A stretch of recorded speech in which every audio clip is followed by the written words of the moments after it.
नमस्कार प्यारे बच्चों, कैसे हो बेटा? सभी अच्छे हैं ना? बेटा हमने पाठ नंबर 2 हिंदी व्याकरण की पुस्तक का पाठ नंबर 2 शुरू किया था, लिपि और व्याकरण। ठीक है, जिसके अंदर हमने अभी तक पढ़ा था कि लिपि किसे कहते हैं। सभी भाषाओं को लिखने पढ़ने के लिए वर्णों के रूप में कुछ चिन्ह निश्चित होते हैं।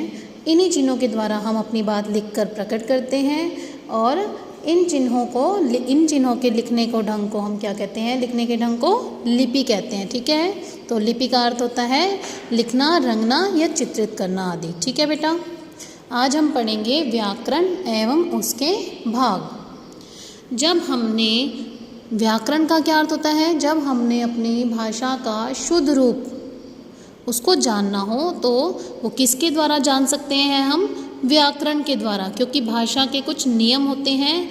जब हम उसको शुद्ध रूप से बोलना लिखना समझेंगे तो वो किसके द्वारा समझेंगे? व्याकरण के द्वारा। ठीक है, तो सबसे पहले है वर्ण विचार, शब्द विचार, वाक्य विचार। वर्ण, शब्द, वाक्य, ये तीनों भाषा के अंग होते हैं। सबसे पहले होता है वर्ण। वर्णों को जोड़ करके क्या बनता है? शब्द, और विभिन्न शब्दों को मिला करके क्या बनता है? वाक्य। तो सबसे पहले है वर्ण विचार। इसमें वर्णों के आकार, प्रकार तथा शुद्ध उच्चारण आदि का ज्ञान कराया जाता है कि वर्ण किस प्रकार से शुद्ध उच्चारण हम कर सकते हैं, वर्ण की उत्पत्ति कहाँ से और कैसे होती है।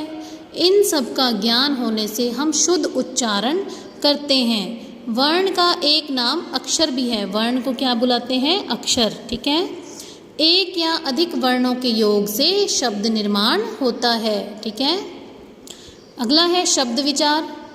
इसमें शब्द के स्वरूप, उसके भेद तथा उत्पत्ति आदि की जानकारी प्राप्त होती है। जिस प्रकार वर्ण में हमें ये पता चलता है कि उसकी उत्पत्ति कहाँ से और कैसे होती है, उसका शुद्ध उच्चारण किस प्रकार से किया जा सकता है, इसी प्रकार शब्द में भी हमें इसकी जानकारी, शब्द विचार में भी हमें यही जानकारी प्राप्त होती है कि शब्द की उत्पत्ति, उसका स्वरूप, उसके भेद किस प्रकार से, उसका उच्चारण किस प्रकार से किया जाएगा।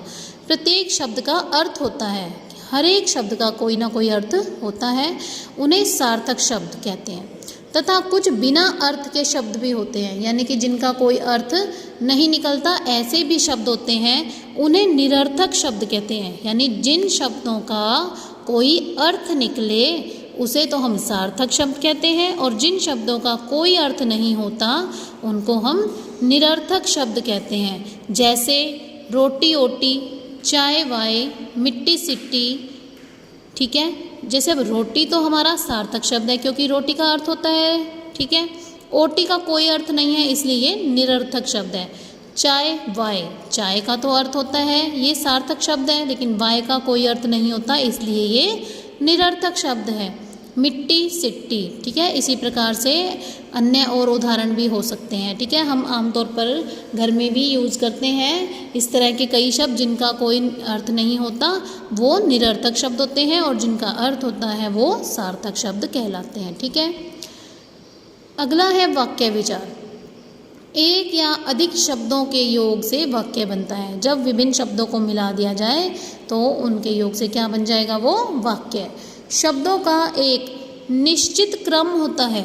जिन शब्दों के समूहों से कोई निश्चित भाव या विचार प्रकट हो, यानी कि जब हमने कई शब्दों को जोड़ा और उन शब्दों को जोड़ करके जब हमें कुछ उसमें से कोई मीनिंग मिल रहा है, यानी कि कोई भाव प्रकट हो रहा है, कोई विचार प्रकट हो रहा है, तो उसे हम वाक्य कहते हैं। देखिए किस प्रकार से, जैसे अब मैंने शब्द लिए राष्ट्रपति है में रहते दिल्ली। अब मैंने विभिन्न शब्दों को जोड़ दिया, राष्ट्रपति है में रहते दिल्ली। इन शब्दों से कोई निश्चित भाव प्रकट नहीं हो रहा। क्या कोई भाव प्रकट हो रहा है? राष्ट्रपति है में रहते दिल्ली, क्योंकि इनका क्रम ठीक नहीं है। वाक्य तभी बनता है जब उसको हम एक निश्चित क्रम में रखते हैं। अतः वाक्य ये नहीं कहा जा सकता कि ये एक कोई वाक्य है, राष्ट्रपति है में रहते दिल्ली।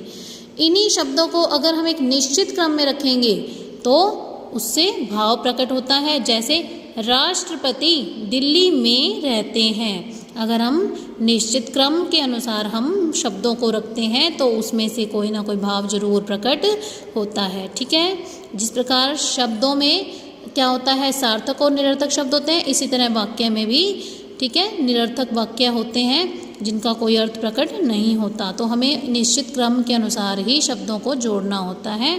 तो इस प्रकार से अगर हम सही ढंग से जोड़ेंगे तो क्या बन जाएगा, राष्ट्रपति दिल्ली में रहते हैं, अतः इसे वाक्य कहते हैं।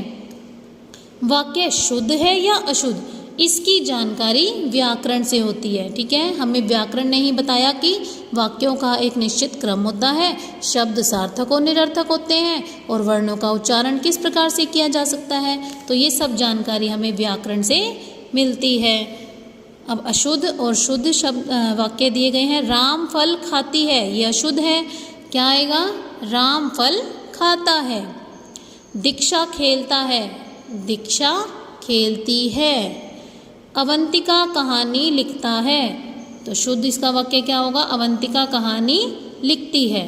ठीक है बेटा, तो पार्ट नंबर 2 को आप दोबारा से पूरा का पूरा अच्छे से रीड करेंगे। Okay, have a nice day.